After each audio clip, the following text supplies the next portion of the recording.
1867, in the heart of Warsaw, Poland, a baby girl named Maria Sklodowska was born into a world marked by loss and repression. Her parents, both Polish patriots, had lived through an era when Poland's independence had been stripped away by powerful empires. Russian rule dominated Warsaw, and its oppressive grip controlled every aspect of life, especially education. Schools were tightly monitored, Polish language and culture were suppressed, and worst of all, opportunities for girls were rare to non-existent.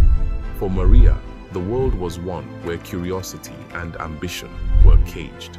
But even as a child, her mind was anything but. Her father, Władysław, was a passionate teacher, known for his patriotism and deep love of knowledge. Yet, even his role was precarious. He lost his job when authorities found him teaching students the Polish language and history, a crime under Russian rule. Forced to take a lower-paying position, he struggled to support his family. Meanwhile, Maria's mother was equally remarkable, running a girls' boarding school. But tragedy struck the family hard. When Maria was only 10 years old, her mother died of tuberculosis. The loss weighed heavily on Maria, who became quiet and focused, driven by an inner fire to honor her parents' sacrifices. Despite the obstacles, Maria's thirst for knowledge couldn't be quelled.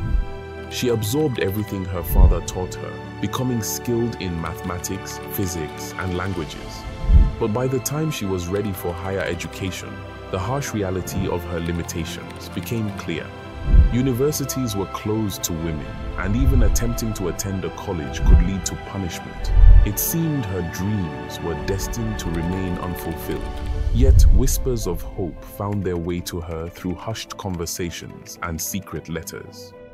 Maria learned of a secret educational network, a rebellious institution known as the Flying University. Founded by underground educators, the Flying University defied Russian rule, offering a curriculum that allowed Polish men and women to study literature, history, science, and the humanities. But it wasn't just any university. It operated entirely in secret. Students met in hidden apartments, and every session carried the risk of discovery by Russian officials, which would lead to arrest or worse. The decision to attend was one of bravery and risk. At the Flying University, Maria encountered ideas that fueled her aspirations, igniting her passion for science. Each class deepened her resolve to pursue a life of discovery, and she quickly became one of the school's brightest students. But Poland was a prison, and Maria knew she needed more if she was to reach her potential. Then, one fateful evening, she heard a professor mention the Sorbonne, a place where women could study openly, a world away in Paris. The idea of studying there became a fire in her mind, a vision she couldn't let go. But getting to Paris required a nearly impossible amount of money and support. For the next few years, Maria worked as a governess, living far from her family, enduring long hours to save every penny she could.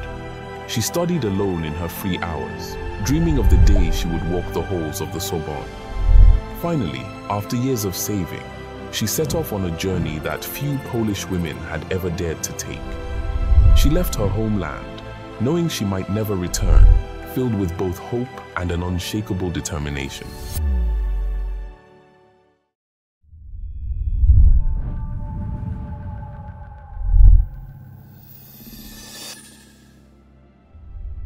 When Maria arrived in Paris, she adopted the name Marie as she began a new life in a city that pulsed with possibility.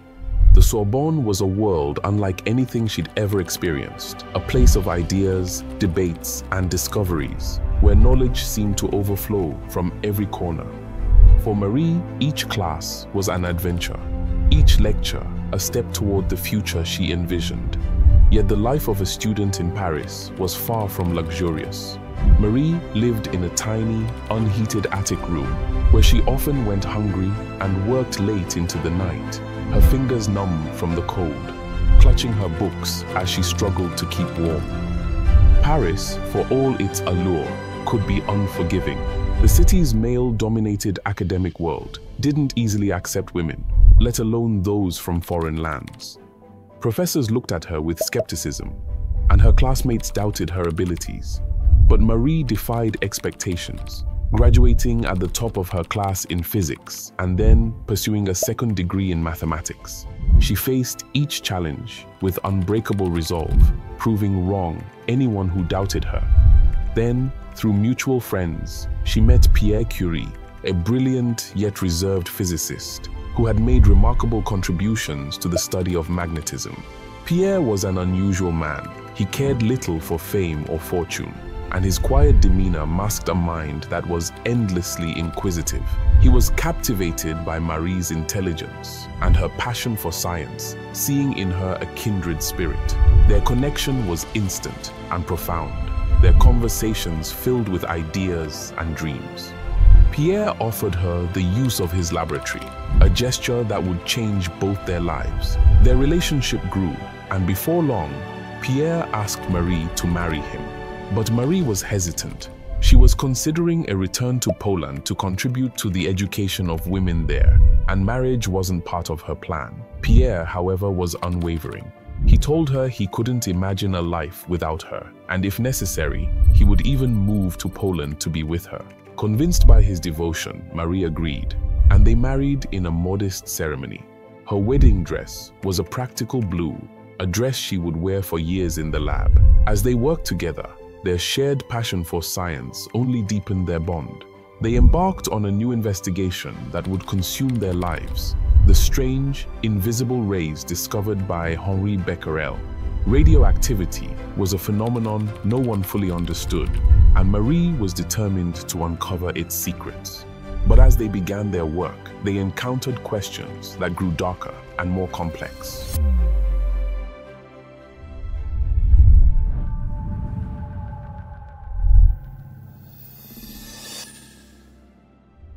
The more Marie and Pierre explored the mysteries of radioactivity, the more they realized they were touching a force that defied all understanding. Marie was the first to propose that radioactivity was an intrinsic property of atoms, a groundbreaking theory that challenged existing scientific ideas. She and Pierre believed there were undiscovered elements within pitchblende, the mineral that emitted powerful radiation. But isolating these elements was a task of unimaginable difficulty. Their laboratory was far from ideal. The equipment was basic, the conditions cold and damp, and they worked without the safety protocols we know today. Each day, Marie stirred massive vats of pitchblende, inhaling toxic fumes. Her hands blistered from the chemicals. The work was physically grueling, but they were undeterred. After months of painstaking work, they isolated a new element, which they named polonium, after Marie's homeland. It was a victory, but they sensed there was still more hidden within the pitchblende. Then, after 2 more exhausting years, they isolated another element, which they named radium. Unlike any substance known to science, radium emitted a soft, ghostly glow that was both beautiful and unsettling. This element seemed alive, its energy unstoppable. News of their discovery spread like wildfire. The public was enchanted by radium's glow, seeing it as a wonder element with the power to heal. Scientists, doctors, and even laypeople clamored for radium, incorporating it into everything from health tonics to watch dials. Yet Marie and Pierre knew the darker side of this miracle. They saw the physical toll their experiments had taken. Marie's hands were scarred, her body weakened, Pierre's health declined, and the two suffered mysterious ailments they couldn't explain. Radium was no mere scientific curiosity.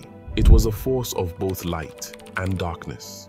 But the allure of discovery was strong, and Marie was determined to keep pushing the boundaries.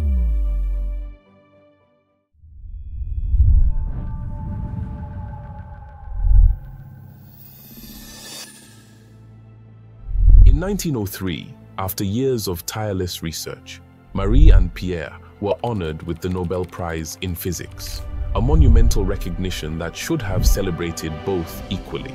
Yet initially, the Nobel Committee awarded the prize only to Pierre and Henri Becquerel, ignoring Marie's contributions. Only after Pierre insisted was Marie's name included, making her the first woman to win a Nobel Prize. It was a victory for both, but Marie's achievements were still met with doubt and resistance from a male-dominated world. Despite her fame, Marie's life was far from glamorous. She continued her work in the same humble lab, focused on new challenges. But then, in 1906, tragedy struck. One rainy afternoon, Pierre was struck by a horse-drawn carriage and killed instantly. Marie's world shattered. Pierre had been her partner in every sense, her collaborator and confidant. Devastated, she withdrew, her grief isolating her even from her children. Yet, in her darkest hour, she found the strength to continue their work.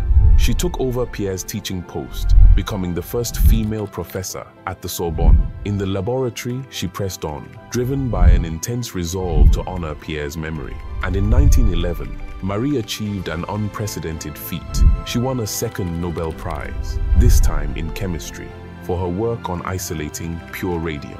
She became the first person ever to win 2 Nobel Prizes.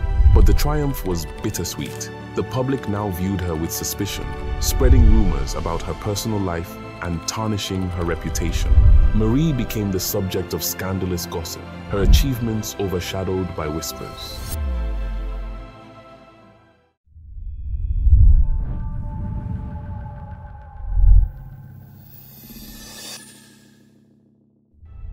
When World War I broke out in 1914, Marie knew her discoveries had a new purpose.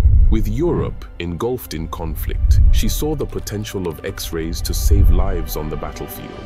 She personally organized and trained nurses, using her knowledge to create mobile X-ray units, which would later be called Petite Curies. These units allowed doctors to locate bullets and shrapnel, making life-saving surgeries possible. Marie herself ventured to the front lines, risking her life to bring X-ray technology to wounded soldiers. The work was exhausting, and her health continued to decline, yet she refused to stop. Her exposure to radiation over the years had left her body fragile and damaged, but she persisted, believing that her work would save countless lives. She had turned science into a tool of hope amidst the devastation of war. In 1934, Marie Curie succumbed to an illness believed to be caused by prolonged radiation exposure. Her death marked the end of a life defined by brilliance and sacrifice, leaving a legacy that would change the world forever. She had revealed the atom's secrets, opening doors to both healing and destruction. And as the world entered the atomic age, her story served as a reminder of both the power and responsibility that come with knowledge.